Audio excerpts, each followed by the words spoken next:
म्हणत अजित पवारांनी शरद पवारांवर निशाणा साधला होता। मात्र माझ्या म्हणण्याचा चुकीचा अर्थ काढला गेला असं ट्विट करत अजित पवारांनी आपल्या विधानाबाबत स्पष्टीकरण दिलं।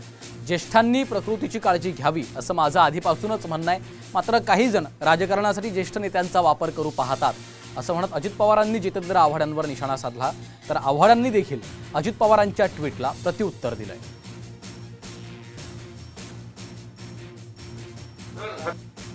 तसं जर कोण भावनिक होतील, कोण आणखीन काय सांगतील, कोण म्हणतील आमची आता ही शेवटचीच निवडणूक आहे, अमकच आहे तमकच आहे, आता खरीच की शेवटची कधी होणार आहे मला माहिती नाही, परंतु सतत असंच सांगितलं जातं। ते तुम्ही भावनिक होऊ नका ही माझी खूप कळकळीची विनंती आहे। माझ्या म्हणण्याचा चुकीचा अर्थ काढला गेलाय। माझं पहिल्यापासून एवढंच म्हणणं होतं की ज्येष्ठ नेत्यांनी प्रकृतीची काळजी घ्यावी, मात्र काही लोक स्वतःच्या राजकारणासाठी ज्येष्ठ नेत्यांचा वापर करू पाहतात।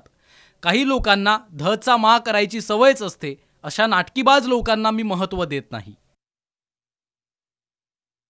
नाटकी लोकांना किंमत देत नाही तर खुलासा कशाला करत आहात? साहेबांच्या नावाचा फायदा तुम्हाला किती झाला हा प्रश्न स्वतःच्या मनाला विचारा। तुमच्या मनातले तोंडात आलं आणि महाराष्ट्राला सत्य कळालं। जाऊ द्या, कधीतरी खरा चेहरा बाहेर येतोच, नाहीतर तुम्ही इतकी सारवासारव केली नसती, आणि हो, कावळ्याच्या शापानं गाय मरत नसते।